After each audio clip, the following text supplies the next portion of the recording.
to all of you who are tuned in. This is Dr. Faith B.Yisrael, formerly Faith Brebnor, and I am here doing a short live today about the fact that we've had our C results and what do we do next. So it's not going to be very long. I promise you it's not going to be very long. I'm asking you, please, whatever platform you are on, please share the live, please share the live, please share so that others can tune in and can participate in the conversation, because that is what it is. It's going to be a conversation that we are having about C results, what that means in Trinidad and Tobago. And for those of you who may have children who just got their results, what does that mean for you? So as I said, it's not going to be very, very long, but we just want to have a conversation about it. All right, guys. So again, please take the opportunity to share the live.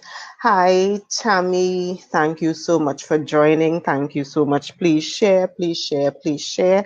Thank you so much for joining. Everyone else, please share the live. Those of you who are coming in, I'm going to wait 2 seconds or so to make sure we have a couple other people listening before I jump into it, because I promise it's not going to be long today. So how are you all? How is everything? Do any of you have children who just completed C? Do any of you have children who just got their results, so you're now trying to figure out what next? Do any of you have family or friends whose children are just going into secondary school now? Tell me a little bit about it. What is that process like now? Because I am a little older, and I'm going to tell you a little bit about how I dealt with that in my time, which was, let's pretend it was 10 years ago, but we know it was a little bit longer. It was a little bit longer. So are any of you experiencing it now? What is that experience like? What are you doing? How are you treating with it? What's going on? How are you? Tell me. Let me start by saying congratulations to everybody. Congratulations to all of the students.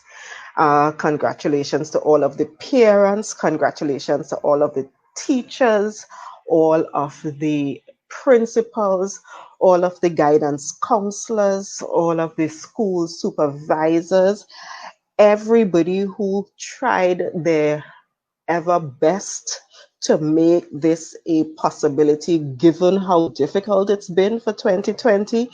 Hi, Tamaria. Good afternoon. Thank you all so much for joining. Please share the live as you jump on. Please share as you jump on. I won't be here for too long. Hello, Natisha. Thank you for joining. Thank you so much for joining.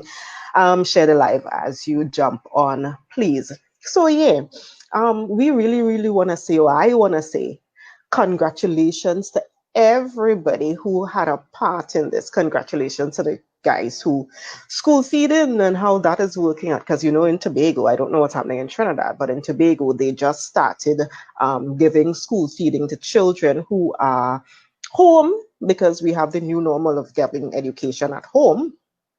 But they've now worked out an entire system where they still provide the food to the children who need it. Of course, for that to happen, the parent had to have called the principal and said, hey, I think I still need the support. I need my child to still get food.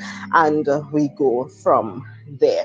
All right. So that is what is happening. Congratulations. If you have a child who just got C, who just got their results, how do you feel? Now, you don't have to tell me what school the child passed for, because that is part of what I'm going to talk about today. This is part of what I'm going to talk about today in terms of whether the child passed for a good school or a quote-unquote bad school and not the first choice and is the second choice and whatnot. We are going to talk about all of that today and what that means. So, yeah, we're going to talk about that. So tell me, Let me see. I got a comment. Tammy is asking, can I get more details on the school feeding? Sure, Tammy. So I'll jump into that since you're asking the question. So my understanding is that once your student was on the list to get school feeding during the regular term, during when, it was normal. And I'm thinking, even if your student, even if your child was not on the list, I am sure given this situation and given how times have changed, it might actually be different now. But once you are on, once you call the principal, so the parent has to take the initiative, or the guardian has to take the initiative to call the parent, to call the school, the principal, and let the principal know that your child needs support. They'll add the name of the child to the school feeding list. And my understanding is that what they're doing is delivering the food, not to each individual house, but they are delivering the food to a central location in the community where the child lives. That is my understanding. So if you are going to school in Scarborough, but your child is at home in Bell Garden, my understanding is that they should be delivering the food to Bell Garden. My understanding also is that they have a full list of locations where they are delivering the food. So Bell Garden, it is by the new multipurpose center. It's not at the school, it's at the multipurpose center. And the principal would tell you exactly where you need to go to collect the food for your child. So that is my understanding of what is happening. And they keep saying that the list is evolving, so there is still time. I think this week was the first week they implemented it, but there is still time to call your school, to call the principal, to get your child's name on the list of students who need that kind of educational support. All right, so hopefully that helps. Hopefully everyone, if you know somebody who didn't know anything about it, because I do recognize that a couple parents really did not know anything about it. So if that is your situation, then let them, you know, or you could let them know that this is what's happening now. Yeah. So again, thank you so much for joining. If you're now joining, please share the live, please share the live, please share the live. And I want to just take a little bit of time to talk about my personal experience with this. Now, because I'm a little bit older, again, congratulations to all of the parents, congratulations to all of the children, congratulations to all of the guardians, the teachers, the principals, because we had some hardworking folks during this trying period, because we also remember that C happened this year during COVID and all of that madness was going on. So the fact that our children were still functional enough to even go and do the exam to get good results is a blessing all by itself. It's such a blessing. So in my time, what we had was common entrance, which tells you a little bit about how long ago that was, right? So in my time, it was common entrance. It was many, many, many years ago. I'm not going to say how long, but it was many, many years ago, and we were doing common entrance. In Tobago, we all know that there are the good schools, the prestigious schools, and there are the not so good schools. Okay, we all know about that. Hi, Diamond. Thank you for joining. Thank you so much. Blessed evening to you too. Please share the live as you jump on. So we all know that there are all of these, there are these good schools, and there are these not so good schools, according to history, according to convention, according to talk around tongue, according to whatever, right? And the same was the case in my time too. Hi, Ria, thank you. Thank you for joining. The same was the case, Tammy is saying, seems like 30 years ago. I don't know, maybe not, maybe a little bit more, maybe a little bit less.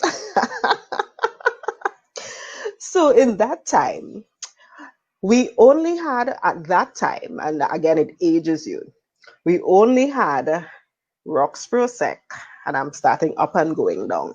We only had Roxborough Sec, Scarborough Sec, Compre, and of course Scarborough Sec was the first 3 years, and then Compre for 4th form and 5th form. Bishops and Harmons. Of course, Harmons was a paid private school owned by Adventists.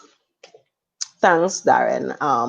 So good afternoon, blessings to the children, parents, and teacher. It was not easy at all. I know it was madness, level madness. Thanks, Annalisa. Thank you. Good evening. Please share the live as you jump in. So yeah, at that time, those were the only options. It was Roxborough Sec, Scarborough Sec, Bishops. Of course, Scarborough Sec. If you went to Scarborough Sec, you then went up to Compre after Scarborough Sec. So those were the options. Again, that ages me a little bit because we did not know anything at my time about Speyside High, about Goodwood High, about Mason Hall. There was no option for Scarborough Sec. So Scarborough Sec there was no option for Compre. So once you went to Scarborough Sec, you then went up to Compre for 4th and 5th form. That was the option back then. And I was, my mother is a preschool teacher. My mother is a stickler for education. My mother is a stickler for education. Oh yes, thanks for the reminder. Convent and thing. Yes. Yes. Thanks for the reminder for those. So my mother was a stickler for education. So I have always been the kind of student that had to excel. Always. If you know my mom, Lidmoy, I don't know if she's on the live. I don't think she is. Lidmoy Brebnor Dillon. She's a preschool teacher at Little Angels in Pembroke right now. She's a stickler for education. So I had no choice but to excel. When I did the mock common entrance, I can't remember because it was, a couple years ago. I think they said I got one of the highest marks in Tobago, right? So imagine coming from that, getting one of the highest marks in Tobago, which means automatically I am supposed to be Bishops bound, meaning, where else could I possibly go but Bishops, right? And then the year I did the common entrance was the year they did, I'm thinking for the first time, maybe the only time, I don't know, that they did zoning. You all know what zoning is? Yeah. Zoning is wherever you're living, that's where you're going to school. It ain't matter how bright or dunce you are, where you're living, that is where you're going to school. And if you know me, I live in Bell Garden. That means I was going to school in Roxborough Sec. So I passed common entrance for Roxborough Sec. Needless to say, it was disappointing. It was, oh my God. All of the talk about Roxborough Sec, all of the conversations about Roxborough Sec, the idea about being, and at that time it was the brown and white, the dirty brown, that now I have learned to love the shade of that brown so much. But back then, it was the dirty brown, the three-gore dirty brown skirt with the white top. And it was so disappointing. But my mother in her wisdom did the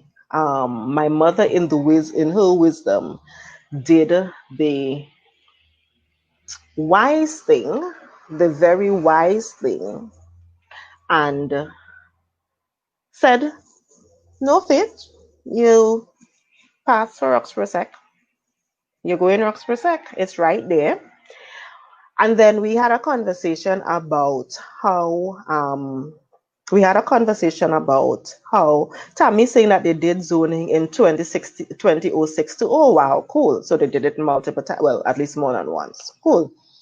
Now my mother, in her wisdom, and we had the conversation, one, Roxborough Sec is right there. It is literally 5 minutes from your house. So that to go to school and come from school is no big hassle. It is legit right there. If you have to go to school in Bishops, and by the way, the offer was made for me to go to school in Bishops because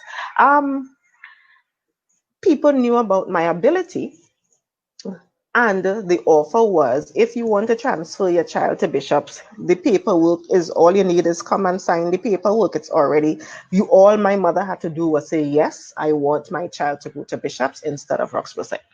But she said, you know what? It's not the school that makes a child. It is not the teachers that make a child. It is not, those things don't determine your success. Your success as a student is based on how much work you as the student put in, how much effort you put into it, how much you study, how much you do all of that. Because you could go to the best school and have the best teacher, and if you don't do the work, you still come out with quote unquote nothing. And you could have the quote unquote worst school and worst teacher, but if you go to your classes and you read on your own and you study on your own and you do your assignments and you do all of that stuff, then you could end up being a huge success regardless of where you go. And I think that was the best choice, the best decision, because I am thinking now, even as an adult, that I had to get up 4 or 5 o'clock in the morning to then leave Bell Garden to go to town, to go to Bishops, and then have to find my way from Bishops to come back to town, to come back to country.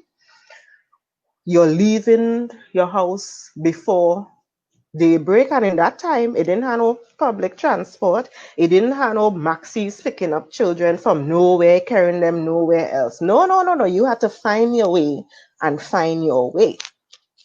So I would have had to find my way, get up what o'clock in the morning to get to town. And then when I was done, find my way back to country. And then when I'm done, had to do it again the next day.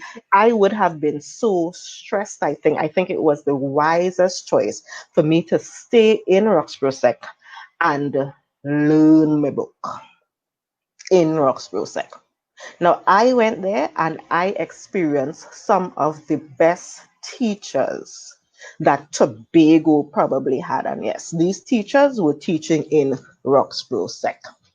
Teachers like Mr. Jack, Chippy Mac.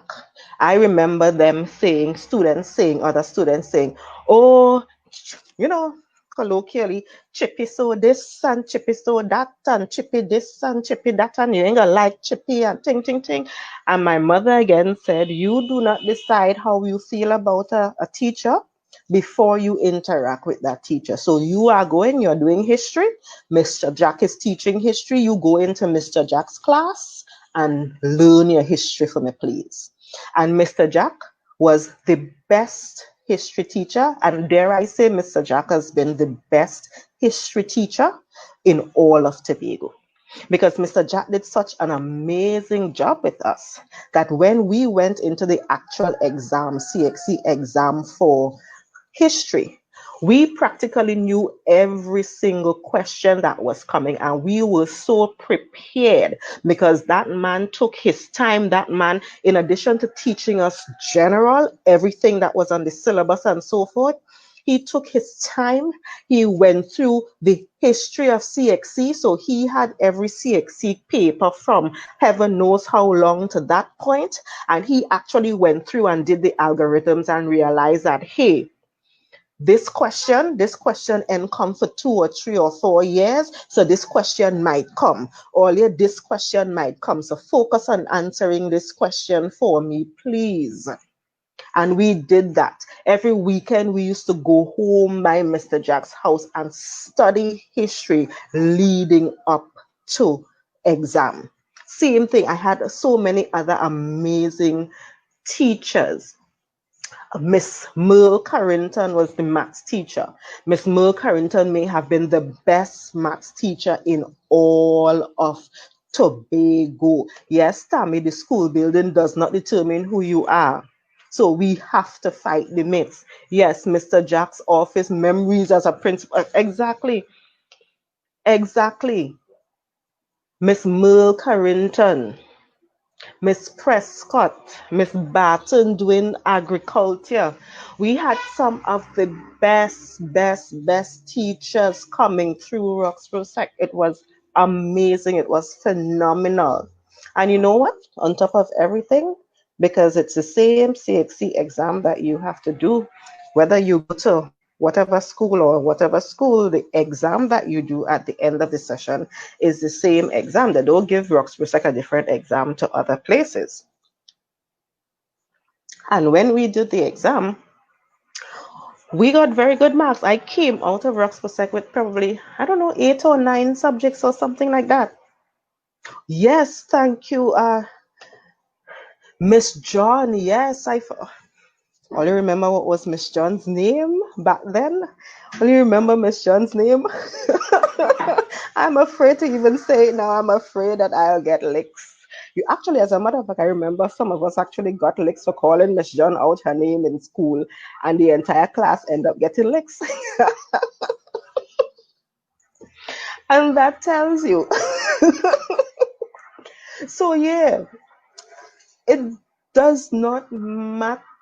We need to get out of that idea that certain schools are great and certain schools are not. And let me tell you all something too. I used to go to an extra lessons class in for Miss Carrington. Miss Carrington used to taught me to go down. I'm not saying it, Tammy. I'm not saying I'm putting it up so everybody knows it's Tammy that said it, not me. I used to go to a maths class that Miss Merle Carrington used to have in Bishops. And one of the things we realized is that at that time, we used to be giving the Bishop students our notes from Agri, our notes from science. We had Mr. Gart James, yes, the same Gart James who is on Radio Tambrin right now. Mr. Gart James taught me chemistry. He's one of them. These teachers don't age at all because Mr. Gart James looks exactly the same way he did many years ago. So yeah, we recognize that we were getting such care and love and attention, and we were getting all of our notes, and we were getting all of these things at Bishop, at Roxborough Sec. And some of the Bishop students were saying, oh, they were not getting all of those notes, they were not getting all of those things. There was this idea that because the students are bright, or because that is the culture of the school, that the students have to do a lot of work on their own. Yes, Sherry. Miss Carrington, Mr. Carrington was great too. Anybody want to put Mr. Carrington's nickname? Because that one I'm not saying. I met Mr. Carrington in town sometime after within the last couple of years, and it was such a blessing to meet these teachers that were still around at the time, with all of these wonderful memories. So yes, Mr. Carrington was also an amazing. Mr. Carrington was what, biology, I think, if I'm not mistaken. Yeah. So my point is, it really does not matter. Yes, and again, let it be known, I did not say it. Let it be known, I did not say it. That was the name we knew Mr. Carrington by. Oh my goodness. So, my point is this. Yes, many of you have students or have children or children who are in your care who have been experiencing 2020 the same way we have all been experiencing this madness of 2020. And they now have their C results. For some of us, for some of you all, the C result may not be where you wanted them to go. For some of you, you're very, very happy with where they are. But either way, it is not the end of the world. And it is what you as the parents do now. It is what the student does now that makes a difference about the results they get. Now, the other thing we have to be conscious of is that everybody in Book coming out and getting 8 and 10 subjects, not for everybody. And it even goes down to the kinds of subjects, because some of the subjects that are available, we may have children who are just not into those subjects, but they would prefer to do other things. So we need to not push down some of these academic kinds of subjects down our children's throats, when in fact they really would excel if they did other things. So you have to figure out what your child likes, what your child would be good at, um, and push them in that direction, and not just say, well, you have to be a this or you have to be a that or whatever. So there are a couple of things I want to suggest, a couple of very, very hardcore things, a couple of very simple things, but very structured things that you need to also do, that I would suggest that you do with the child. One, you have to, hey, Miss Corner, hi, how are you? Thank you for tuning in. Thank you, my dear. Thank you so much for tuning in. So yes, it's one of the things you have to do, because again, this is something that I am going on, as I said, my personal experience.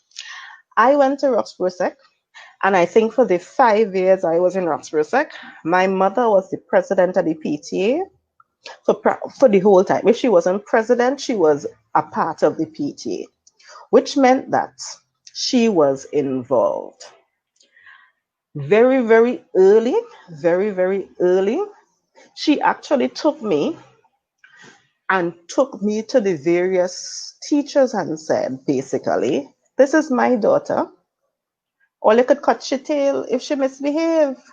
So you know now, me going to those classes, going to those teachers who now have permission from my mother to cut my tail. It means that my behavior in school is already going to be perfect, because I have to, because my mother just gave this man or this woman permission to cut my tail. As parents or as guardians, you have to take that kind of initiative. You have to be involved. So yes, Kino, it is important to be involved. When we have, and if you know Christmas, Roxbury Sec, our Christmas concert was the thing. My mother would be in the dance hall, or my mother would be in the area where they're selling food, making the money for the Christmas dance. And every now and then she come and check me in the corner and whatnot. Parents need to be involved. You are the adult, you are the parent. And let me tell you something that I recognized late, not late, but when I came back from the United States, right? Because I told you my mother is a preschool teacher. So she's into teaching, she could explain A for apple, B for bat, and that kind of thing. When I came back from the United States, and as a big woman, I was in a workshop for something. I can't remember what the workshop was, but coincidentally, my mother was also part of the workshop as a participant. Again, I can't remember what workshop it was. There was a part of it though where we had to do maths. And it wasn't any difficult maths. It was just you had to do some basic computing to get to the answer. And I saw my mother rock back in she chair, fold she hand, and give her, me ain't doing that. And it was only then that I recognized that my mother, who used to cut my tail to do maths, does not know any math herself and does not like doing math herself, which says something. So my understanding is that she used to look at my book and look to see what I get right and what I get wrong. Whether she understood it or not, no, she didn't, but she knew what a right looked like and what a wrong looked like. And for those that I got wrong, I had to do it over. I had to do it over and carry it for Miss to see. Not carry it for her because she don't know. I did not know this, but I do know this now. Carried for Miss to see that it is now correct. So the parent has to take responsibility and be involved. You cannot now think that because this child is in big school that they're big and you no longer have responsibility for the child. You can't do that. You need to ensure that your child actually schedules study time. So yes, you have to do your homework. And yes, you have to recreate, because you have to recreate. By the way, for my entire time in Roxbursek, even in Belgarden, I did PAN, I did cadets, I did all sorts of things, because you need to be a part of, you can't just be in books, books, books all the time. You have to be the, I was part of East Side, going down to Trinidad on the boat for Panorama, all in the middle of school, because it was part of the process. So you were able to do the recreating part and still do the educational academic part. And yes, parents are our first educators. They are our first educators. So you as a parent, you need to ensure that your child has a set aside time for studying, time for doing homework, time for just reviewing what they did during the day. You need to set that aside with them. Sit down and have a talk with them about doing that and setting it aside and ensuring that they stick with that. Ensuring that they stick. Yes, Kino, we need well-rounded students. You could still play cricket and get high grades. And as a matter of fact, my undergrad is in neuroscience, which is the study of the brain and the nervous system. Basically, that's what my undergrad degree is in. And one of the things I learned there during that degree is that when we do things like play sports, or when we do things like play musical instruments and that kind of thing, it actually causes our brain to be rewired in a way that allows us to learn maths and Spanish and English and chemistry easier. So actually having them involved in the playing pan or the piano or the cricket or the all of those things is actually helping the brain to be rewired in a way to make it easier for them to learn the academic stuff. I was like, oh, that actually does make sense. And I was able to actually see how that is done. So you cannot automatically think, well, because they're studying, that they have to stop do everything, or you try to punish them by not letting them do other things. You have to figure out how to manage the time, because you also don't want a situation where 24/7 they're playing football and they don't have any time to do their work. You have to be the adult to help them manage their time to do that. Yeah, Tammy, sure. You could inbox me when I'm done. We could work on that. That's not a problem at all, at all, at all. So yes, you have to help them schedule their time to work, to do their work. And you need to stick with them. I know as we get older as children, they try to be rebellious and that kind of thing. But you have to also remember that you are the adult. So they could try to be as man or as woman as they wish, but you really are the adult in the room, and you are the one who needs to say, okay, hey, this is how we're doing. This is how it's working out. We can't be man in the house, when in fact the law says that I am responsible for you and I need to take care of you. Now, granted, I am not telling you that you should be abusing your child, or that you should be, beating them up or anything like that. No, that's not what I am saying. I'm just saying that there needs to be a clear understanding that the adults in the house are the adults, and that you as the adult needs to take responsibility for your home and how the children in your home are dealt with, because the law is going to look to you if they go out there and not spend it, and be caught doing things. By the way, that's actually a rule in Trinidad and Tobago now. If your child has been caught doing something illegal or whatever, the parent can actually be held responsible now for not taking control, for want of a better term, of the child. Too many allow the TV to be the main and sometimes, unfortunately, ultimate educator. So true. So true. The dog must always wag the tail and not the other way around. Exactly. And we're not saying that you need to be abusive. We're not saying that you need anything like that, but you need to take control. Now, another example that I love to give is that of Ben Carson before he became a politician. Gosh, before he became a politician.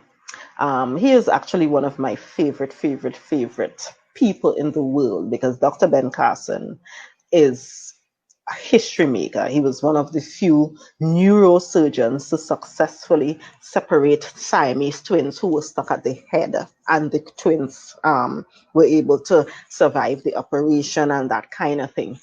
And if you look at his books, or if you look at the shows that are about his life, you would see that he started off very rough.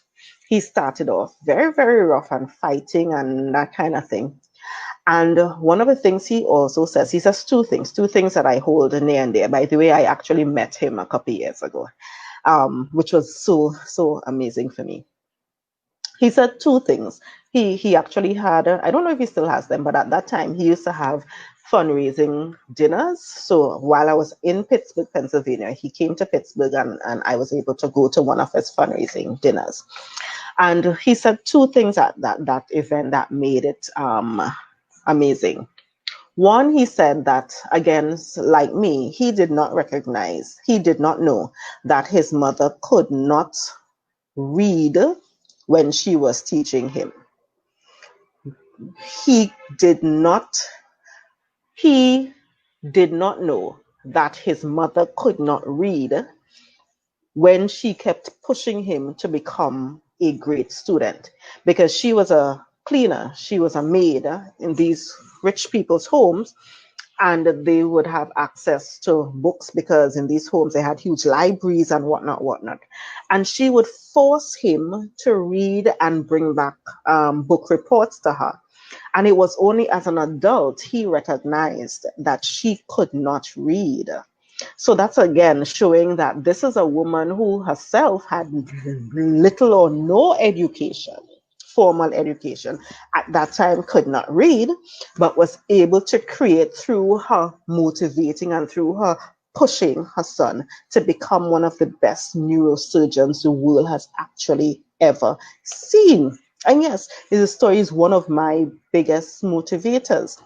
He is one of my biggest motivators too.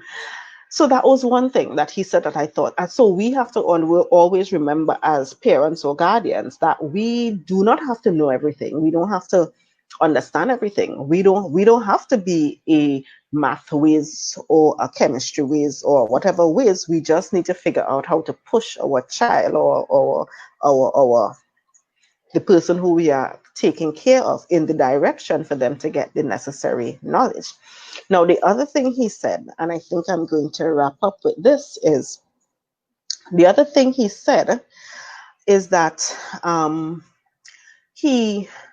when he decided to become a neurosurgeon, he actually was getting a lot of discouragement from a lot of his friends, because if you don't know about medicine, so you have to go to undergrad, the 4 years of undergrad, and then you have to go to your 4 years of medical school. And then you now start to learn. And particularly if you're doing a specialty like neurosurgery, you then have to go to school for 3, 4, 5 years again as an intern, in essence, to really learn the skills to be a good neurosurgeon. Same thing for people who are doing heart, cardiac surgeons, and that kind of thing. So it really would be taking him years and years and years and years to get to the point of him being a great neurosurgeon. And his friends were saying, but why are you going through all of that? It could take you years, it could take you 10 years to become a neurosurgeon and so forth. And one of the things he said he recognizes that the 10-year period is going to pass anyway. The 10-year period is going to go anyway. Whether he used it wisely or not, it is going to go. And he also said that at the end of the period, when he was now Dr. Ben Carson, renowned, well, at the time, not really renowned, but Dr. Ben Carson, neurosurgeon, the people who were telling him that it would take too long, why is he going that route, were still doing exactly what they were doing 10 years before. And it's one of those lessons that I hold so very, very, very close to my heart, is that it doesn't matter how long it takes to do some of the, especially when it comes to education, it doesn't matter how long it takes to do it, because the time is going to pass anyway. And you could be in a position where you take the time, use the time wisely instead of saying it is going to take too long because the time is going to go by anyway. Now that's for all of us, for everything that we do, for everything that we want to do, for every push we want to make. The time is going to go by anyway. What are you going to do with the time? And you need to also push this in the heads of your children. The 5-year period, it doesn't matter what school they are in, the 5-year period is going to go by anyway. What are you going to do? How are you going to be at the end of the 5-year period? Now, as I said before, everybody in make for book. And if you realize that your child is also really, really struggling, and this is not for them, this is not what they need, this is not where they need to be, and you've ruled out that they don't have maybe a learning disability that we need to then use special teaching techniques to work on and that kind of thing, but they really just, they want to do other things, explore that. Now, the thing is, so even if they explore the other things, there are certain basic things that they still need to do. And I always use Jamaica as an example. If you ever listen to a Jamaican musician, a Jamaican athlete, a Jamaican everything who is not a typical academic person, you realize that that Jamaican person can still speak very well. They still represent themselves very well. They can count their money very well. They can do all of that because in Jamaica, there are secondary schools that, for example, are geared towards athletes. So they're geared towards athletes where they still teach them the basic life skills. They still teach them everything they need to know as an athlete, in addition to doing the actual athletic thing that they are doing. Same thing applies with agriculture. We are now in an age where we realize that young people don't want to do farming again because honestly, the kind of farming that we grew up with is hard work and the production level is low unless you break your back doing it. But we are now in a world where you can do farming using hydroponics, using all of these other techniques that is not as labor intensive, but it also takes the chemistry and the physics and the biology and all of those things to do it successfully. So as they are moving into the secondary school, whatever secondary school it is, you need to pay very, very close attention to them and ensure that they are being steered in the direction of what they like and what they can excel in, but also open up your eyes, open up the options. When I left Trinidad and Tobago, in my mind, the only option for a quote unquote bright professional was a doctor or a lawyer. Those were the only options. So when I left Tobago, the aim was to go to undergrad and then go to med school and then do neurosurgery, because that was the plan. And then I went to the United States and realized, one, I would be a horrible medical doctor because I don't like being around sick people. Because I am such an empath, it affects me mentally to be around sick people. And then I figured out what public health was and that I could use public health to prevent people from getting sick. And I was like, oh my God, this is amazing. This is amazing. This is amazing. This is exactly what I wanted to do. But I didn't know that this thing existed because coming from Tobago, doctor and nurse were the only options. Yes, Nitha, tradesmen, women, sanitation workers are some of the most essential workers. And to be honest, they are some of the better paid people in Trinidad and Tobago, at least. Those are the ones making the money. Those are the ones making all the money. And those of us with our fancy degrees and still have to go and sit down in the office somewhere and walk away with $6,000 a month when a tradesman could do work and make $6,000 billing some shelf. So we really have to reframe how we think about these things. So yeah, I just wanted to come on and just talk a little bit about that. I know that I'm seeing so many people on Facebook or whatever saying congratulations on their child pass for this or whose child didn't pass for that. And I know some of us are very, very happy and some of us are not happy about what school our child passed for and whatnot. But this is not the beginning, it is not the end. As a matter of fact, if you ask me, I think that we should abolish the whole C thing, at least the way it is, and we should look at doing psychometric testing of our children from younger ages to see what their competencies are, to see what directions we really should be pushing them, and have them go in those areas from younger instead of just saying, okay, you have to go secondary school, whether you make it or not. And then we send. And the situation now, which it's a pet peeve of mine, yes, Kino, I agree, and there are new jobs that are coming on stream that we are yet to explore exactly. Exactly. Let me just plug really quickly because Kino is on the stream and Kino is commenting. I have had the opportunity. Kino is a Tobagonian who lives in the United States. And Kino is doing something that is so absolutely amazing with some young people, some young children from Trinidad and Tobago. They are 11 to 14 or 15, I think. Kino is in the US, and because of COVID, Kino is actually working with them to learn how to do coding, computer coding, to create games and that kind of thing. This is an entirely new area that I think if it were not for COVID, where we were forcing the children to stay at home and be on their computers and whatnot, we probably would not have, those children probably would not have gotten the opportunity to be a part of something like this. And this is something that Kino has been doing. I have actually, he has asked me to jump on some of the Zoom classes with them because these kids are doing a game for competition that they are doing a game that relates to public health.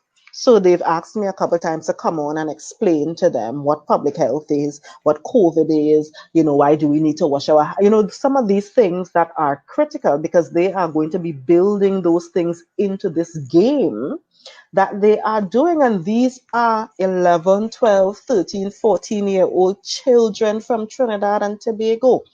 So we have to be careful that we do not limit our children based on our expectation or based on our knowledge of what is in the world. There's an entirely different world that is being created out there, an entirely different world. And I am actually afraid that Trinidad and Tobago is not being prepared to be a part of this world.